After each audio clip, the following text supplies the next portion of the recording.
apakah kalian masih memiliki keraguan dengan hasil skripsi kalian?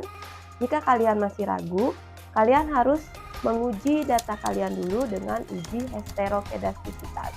Jadi, uji heterokedastisitas merupakan uji yang harus dilakukan sebelum kalian melakukan uji regresi. Nah, dalam video ini, uji heterokedastisitas yang dilakukan melalui melihat pola gambar scatter plot. Oke, ikuti video ini terus sampai akhir ya, agar kalian dapat mencoba step by step-nya.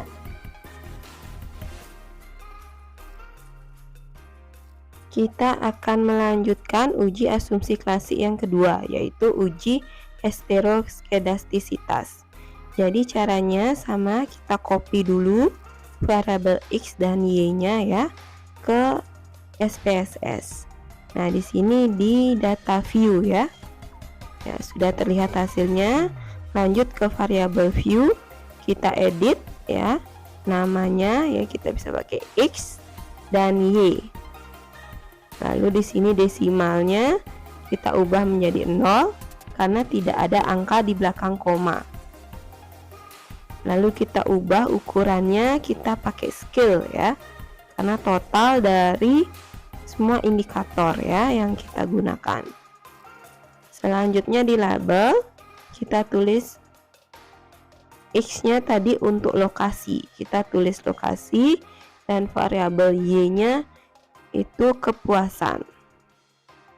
Nah, seperti ini hasilnya ya. Nah, setelah itu kita bisa lanjut analisis ya. Di sini sudah bisa kita analisis ya, caranya analyze ya. Klik analyze, regression, lalu linear. Nah, setelah ini ada kolom linear regression, itu berarti lokasi variabel X ke independen dan kepuasan kita arahkan ke dependen. Di sini kita klik plot. Nah, di sini muncul kotak dialog linear regression plot. Masukkan. Di sini kita pilih ya. Ada beberapa variabel. Nah, di sini harus diperhatikan ya. Jadi spread-nya itu dipindahkan pada kotak X dan S-receipt itu dipindahkan pada kotak Y ya. Jadi fokus kepada spread dan S-receipt.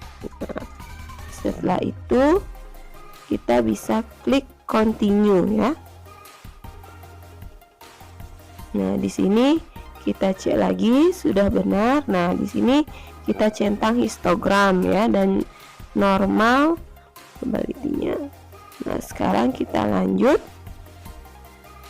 Ya, di sini kita enter saja ya. Sudah, kita tentukan pilihan. Nah, terakhir tinggal klik OK ya. Jadi kita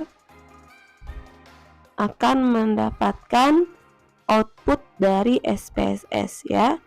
Jadi kita scroll ke bawah untuk menentukan uji heterokedastisitasnya. Bisa kita lihat di histogramnya ya, dan scatter plotnya di sini ya. Di sini ada, kita lihat lagi ya. Jadi ada histogramnya, dia uji heterokedastisitasnya itu dia melengkung ya, melengkungnya sempurna. Jadi kalau dia melengkung sempurna itu tidak ada gejala heterokedastisitas. Nah, di sini kalian bisa lihat gambarnya. Lalu ada juga di sini untuk garisnya ya di sini. Nah, di sini garisnya itu berarti dia sudah datanya sudah normal ya. Di sini juga ada scatter plotnya, yaitu titik-titik data penyebar di atas dan di bawah atau di sekitar angka 0. Jadi dia di sini tidak mengalami heterokedastisitas. Jadi titik-titiknya juga tidak mengumpul hanya di atas atau di bawah saja. Penyebaran titik-titik data tidak membentuk pola bergelombang melebar kemudian menyempit. dan melebar kembali. Penyebaran titik-titik data tidak berpola. Jadi data kalian sudah tidak ada heteroskedastisitas. Terima kasih sudah menonton video ini sampai habis. Semoga dapat dipahami dan bermanfaat. Sampai jumpa di video berikutnya. Bye.